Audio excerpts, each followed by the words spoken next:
কারো ভিডিও দেখে আপনি হিংসা করবেন না কিংবা অহংকার করবেন না। কোনো ব্যক্তি কিন্তু জন্ম থেকে শিখে আসে না। আপনি যদি ওকে যদি হিংসা করেন কিংবা অহংকার করেন তাহলে উনি অনেক কষ্ট পাবে। আপনার থেকে যদি ওনার যদি ভিডিও দেখতে ইচ্ছে না হয় কিংবা আপনার থেকে যদি ওনাকে পছন্দ না হয় কিংবা ওনার যদি আপনার কোনো কিছু ভালো লাগে আপনি ওনাকে স্কিপ করুন।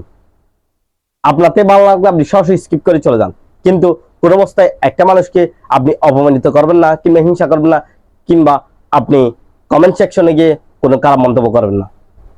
আপনি যদি এরকম খারাপ মন্তব্য করেন, একটা মানুষ ফেসবুকের স্বপ্ন নিয়ে এখানে আসে, এখান থেকে উনি একসময় লাখ লাখ টাকা ইনকাম করতে পারবে এই স্বপ্ন নিয়ে উনি আসে, কিন্তু আপনি এমন একটা কমেন্ট করেন সেই কমেন্টটা শুনে উনি কাজ ছেড়ে দিতে চাচ্ছে, তাহলে সম্পূর্ণ দোষ কিন্তু ভাই আপনার। আপনি এরকম কমেন্ট করছেন যে উনি আজকে কাজ ছেড়ে দিয়েছে।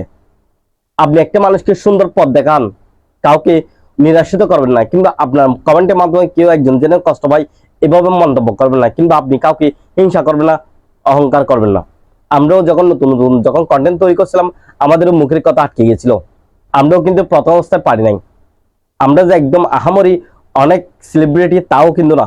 আমরা যখন নতুন কাজ শুরু করছি আমাদের কথাগুলো ক্লিয়ার হতো না, সাউন্ড স্পষ্ট হতো না, আমরা কথা বলতে গিয়ে আটকে যেতাম, আমরা ভুলে যেতাম। ধাপে ধাপে আস্তে আস্তে যখন আমরা কাজ করতেছি আস্তে আস্তে আমাদের সবগুলো ঠিক হয়ে যাচ্ছে, আমরা সুন্দর প্রেজেন্টেশন করতে পারতেছি।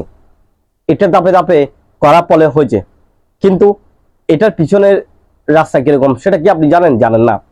এই ধাপে ধাপে যে আমি বারবার কন্টেন্ট তৈরি করার পর আমি এখন অনর্গল কথা বলতে পারতেছি, এটা কিন্তু সহজ ছিল না প্রথম অবস্থায়। এরকম কাজ করতে করতে এখন আমার কথা আটকাচ্ছে না, একসময় কিন্তু কথা আটকে যায়। ঠিক প্রত্যেক কন্টেন্ট ক্রিয়েটরের বন্ধুরা এরকম হয়ে থাকে, নতুন অবস্থায় যারা কাজ করতে আসে তাদের কথা আটকে যায়, তারা বলে যায় কি বলবে সেটা বলে যায়।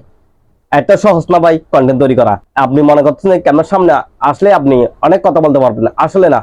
নতুন অবস্থায় যারা কন্টেন্ট তৈরি করে তারা বুঝতে পারে আসলে কন্টেন্ট তৈরি করা কতটা কষ্টকর। একটা কন্টেন্ট তৈরি করতে গেলে কিন্তু অনেক বিষয় জানতে হয়।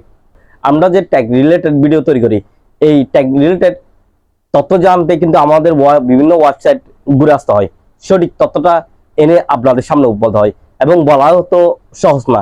এটা আস্তে আস্তে যখন আপনি প্র্যাকটিস করবেন তখনই আপনি বলতে পারবেন।